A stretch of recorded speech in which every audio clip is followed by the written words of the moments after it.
En Hebreos capítulo 2, versículo 10 dice: En efecto, a fin de llevar a muchos hijos a la gloria, convenía que Dios, para quien y por medio de quien todo existe, perfeccionase mediante el sufrimiento al autor de la salvación de ellos.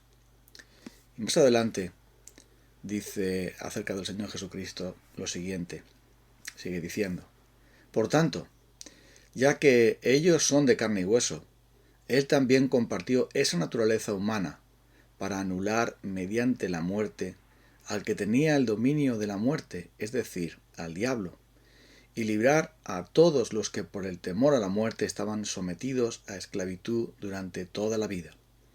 Por ciertamente no vino en auxilio de los ángeles, sino de los descendientes de Abraham. Por eso era preciso que en todo se asemejara a sus hermanos, para ser un sumo sacerdote fiel y misericordioso al servicio de Dios, a fin de expiar los pecados del pueblo. Por haber sufrido él mismo la tentación, puede socorrer a los que son tentados. Nuestro Señor Jesucristo es el Salvador perfecto, aquel que cubre todas nuestras necesidades y aún más, llena todas nuestras expectativas y todos nuestros deleites. Todo está concentrado en su sola persona y obra. Y Dios ha querido hacerlo así porque nada más y nada menos que es el Verbo de Dios, es el Hijo eterno de Dios. Y por lo tanto, cuando Él se humanó, cuando Él tomó la naturaleza humana, cuando Él se encarnó, cuando Él se hizo hombre, lo hizo para ser perfecto mediador entre Dios y los hombres, Jesucristo, hombre. Y en el libro de Hebreos se nos señala por qué Él es absolutamente supremo y excelente por encima de los demás símbolos de la antigüedad, símbolos del Antiguo Testamento, de los sacrificios y ofrendas que allí se presentaban para reconciliarnos con Dios. Dice que Él, para llevar muchos hijos a la gloria, fue perfeccionado en el sufrimiento. Fue aquel que fue totalmente y es totalmente humano, pero sin pecado. Y esa obra, esa naturaleza especial de Jesús, que en su sola persona es 100% Dios y 100% hombre, nos ha traído, en primer lugar, se me señala aquí, la liberación de la esclavitud de Satanás. La palabra de Dios nos dice claramente que hemos nacido esclavos. Hemos nacido esclavos del pecado, hemos nacido esclavos de Satanás, porque Él nos tiene sujetos con su ceguera, con su mentira, y estamos bajo su imperio. Él es el Dios de este mundo, es el príncipe de este mundo, y por lo tanto, a través de las cosas del mundo, a través de nuestros propios pecados, de las tentaciones y de otras muchas cosas, Él nos mantenía esclavos. El apóstol, mejor dicho, el Señor Jesús, llega a decir a aquellos fariseos: vosotros sois de vuestro padre el diablo, no sois hijos de Dios, no sois hijos de Abraham, sois de vuestro padre el diablo, y la voluntad de vuestro padre queréis hacer. Y esto es algo terrible, pero es una gran verdad. Nos dice en Efesios capítulo 2 que estábamos también sujetos al príncipe de la potestad del aire, el espíritu que ahora opera en los hijos de desobediencia. Es decir, que sin Cristo nosotros estábamos esclavos del diablo. Pero vino Jesús y dice que al compartir nuestra naturaleza humana, dice, mediante su muerte, Él tomó el dominio sobre la muerte y nos liberó también de aquel que tenía hasta entonces esa espada de la muerte que era el diablo. Y así nos libró de esa esclavitud. Nos libró de la esclavitud del diablo y, por supuesto, del temor a la muerte. Esta es la segunda cosa que aparece. Al ser libres de la esclavitud de Satanás, ya la muerte pierde su aguijón. Ya la muerte no es para nosotros sino una vieja serpiente que se le ha quitado el veneno, que no tiene veneno. Entonces sí nos puede morder, sí nos puede molestar, sí puede enrollarse en nuestros pies, pero no podrá acabar con nuestra vida, porque ya no tiene su veneno. Y el apóstol Pablo dice: ¿dónde está, oh muerte, tu aguijón? ¿Dónde está, oh sepulcro, tu victoria? Cristo Jesús venció a la muerte, Cristo Jesús venció al diablo, lo expuso públicamente, lo humilló en vergüenza públicamente, venció todo mal, venció a Satanás, venció a la muerte en aquella cruz, y más cuando resucitó, se selló esa victoria completa. Entonces, ¿por qué tener temor a la muerte? ¿Por qué tener temor de ella cuando ya Cristo se levantó de la tumba y Él resucitó para probar que verdaderamente la muerte ahora la tiene Él bajo su dominio y un día la erradicará y la lanzará al lago de fuego, junto con todos aquellos que no aman a Dios y que jamás querrán amarle? Entonces, lo que nos está diciendo aquí es que la victoria de Cristo es completa frente a las fuerzas de las tinieblas.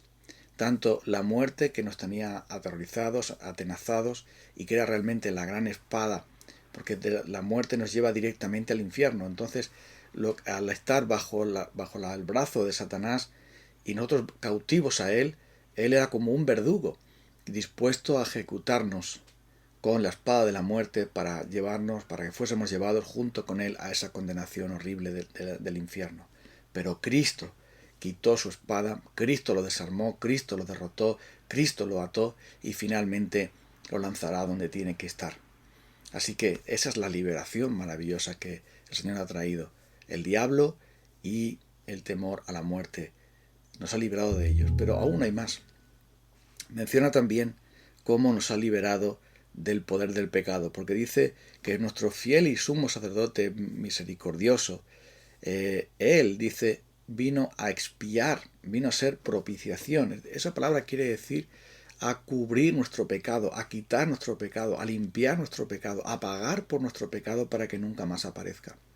Es decir, que si Él es la propiciación por nuestros pecados, si Él ha limpiado nuestros pecados, ha limpiado todos nuestros pecados, por lo tanto, ya el pecado no tiene dominio sobre nosotros, no tiene poder sobre nosotros.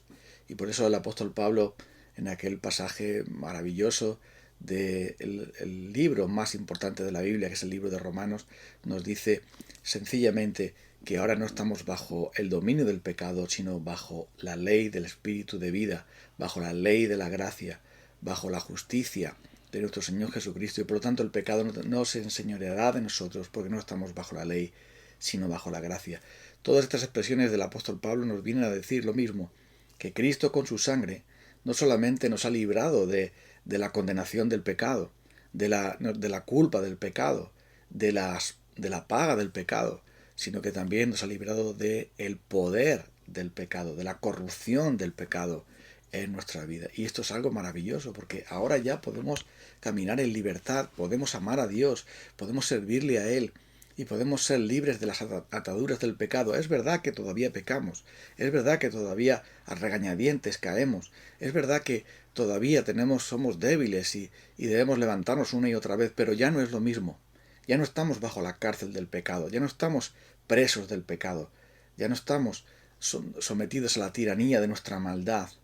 Podemos ser diferentes, podemos cambiar, puede haber cambios profundos y duraderos en nuestra vida porque Cristo pagó por nuestros pecados en aquella cruz del Calvario, hizo propiciación y expiación y Él, con su sangre preciosa, acabó para siempre con el imperio del pecado en nuestra vida.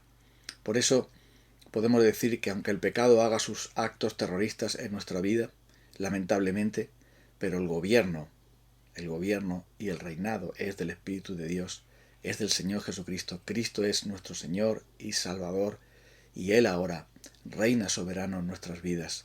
Por eso, Él es el gran libertador, y lo hizo porque es 100% Dios, 100% hombre, y cubrió todas las demandas de la justicia de la ley que nosotros tendríamos que pagar. Nos recubrió con esa justicia, y es por eso que ahora podemos ser libres de la corrupción del pecado y del poder del pecado, porque ya nos cubre con su justicia y ya quita el poder del pecado y lo desarma el pecado de nuestra vida para que no siga teniendo dominio sobre él. Y ahora, por medio del Espíritu de vida, somos libres de la ley del pecado y de la muerte. Y ahora, por medio del Espíritu Santo, dice, podemos matar los deseos pecaminosos, podemos vencer al pecado. Y eso todo mana, todo nace, todo proviene, por supuesto, de nuestro Señor Jesucristo y de su muerte en la cruz, en la cual dice que expió los pecados del pueblo. Pero finalmente, también se menciona otra liberación más, y es el hecho de poder socorrernos, liberarnos cuando somos tentados. Versículo 18. Por haber sufrido él mismo la tentación, puede socorrer a los que son tentados. Y esto tiene mucha relación con lo anterior. Puesto que él ha cubierto por nuestros pecados y él tiene el poder de liberarnos de ellos, también tiene el poder de hacer que la tentación no tenga dominio sobre nosotros y constantemente estemos cayendo en ella. Cuando no conocíamos al Señor Jesucristo, la tentación funcionaba casi el 100%. Cualquier incitación del diablo, del mundo o de nuestros propios deseos pecaminosos, la envidia, la codicia, el orgullo, el egoísmo, siempre producían pecado. Era un 100% de efectividad. Pero ahora, en Cristo Jesús, tenemos a Él que nos protege y nos socorre en medio de la tentación. Aquel que está con nosotros para liberarnos en ese momento oportuno, dice aquí, para socorrer a los que son tentados. Como también dice en otro pasaje que Él es el socorro oportuno, Él nos da el socorro necesario en el momento idóneo para librarnos de toda tentación. ¿Quién como el Señor Jesús para comprender la tentación? 40 días en el desierto peleando con el diablo le da bastante experiencia, pero da una experiencia total, pero no solamente en esos 40 días.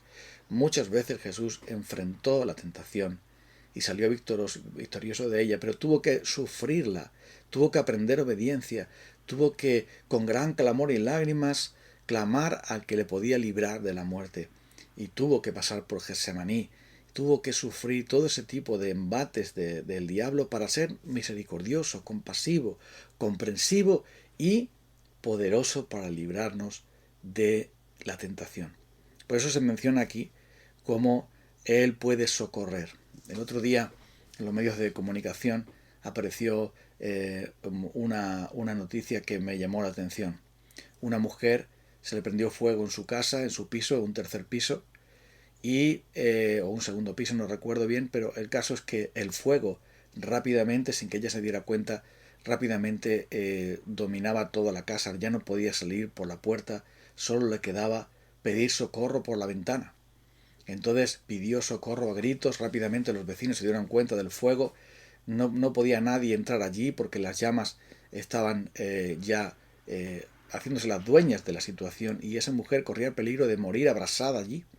Pero pidió socorro y rápidamente los vecinos sacaron colchones, mantas, todo tipo de cosas que pudieran amortiguar la caída, y después que todo estaba preparado, entonces le dijeron a ella: ahora lánzate. Y ella bajó todo lo que pudo con sus brazos y después se dejó caer. Y finalmente se libró de aquellas llamas terribles que hubieran acabado con su vida. Pidió socorro y le dieron el socorro oportuno. Solamente se dañó un poco el pie, pero salvó su vida. Y ella decía, estaba muy agradecida porque cuando pidió socorro fue socorrida inmediatamente, antes de que vinieran los otros bomberos y otras fuerzas para ayudar. Los vecinos estaban allí y las socorrieron. Cuando estamos rodeados por el fuego de la tentación, y es fácil que nos domine y nos conduzca a ser carbonizados por el pecado y a caer una vez más en el pecado, siempre podemos pedir socorro al Señor Jesús. Es poderoso para socorrer a los que son tentados y Él nos libra, porque nos da juntamente con la tentación la salida para poder soportar. Y Él también estará dispuesto a que vayamos y nos lancemos en sus brazos para socorrer, para salir del atolladero, del fuego, de la tentación que puede consumirnos, llevarnos, arrastrarnos al pecado. Siempre podemos pedir socorro a Jesús y Él estará allí para socorrernos. Y aunque podamos sufrir algún daño por culpa del embate de la tentación, pero lo importante es que podremos tener en Él la liberación completa. Y podemos tener en Él, como dice su palabra, el socorro para los que son tentados, porque Él mismo fue tentado. Qué maravilloso Salvador perfecto tenemos. Nos libra de Satanás y de la muerte. Nos libra del pecado, con sus efectos y consecuencias y corrupción y poder en nuestras vidas. Y nos libra también y nos socorre en la tentación con su poder. Él es el Señor Jesucristo. el Hijo de Dios. ¿Quién es semejante a Él? Vamos a orar para terminar nuestro tiempo en este día. Muchas gracias, Señor Jesucristo, por ser perfecto Dios, perfecto hombre, para liberarnos de nuestros enemigos y para llevarnos a tu gloria, a cambio de nada, solo por gracia, solo por esa sangre preciosa que se derramó en la cruz por nosotros, y esa victoria aplastante cuando tú te levantaste de los muertos para proclamar tu victoria sobre todo principado y potestad. Y ahora ya nada ni nadie nos podrá separar de tu amor, ni la muerte ni la vida, ni principados ni potestades, ni lo presente ni lo porvenir, ninguna cosa creada. Gracias, Señor Jesucristo, ayúdanos a confiar en ti, y solo en ti, cada día. En el nombre precioso de Jesús te damos las gracias, Padre, por tan gran Salvador. Amén. Estamos en contacto para vernos o encontrarnos el próximo día. Un abrazo.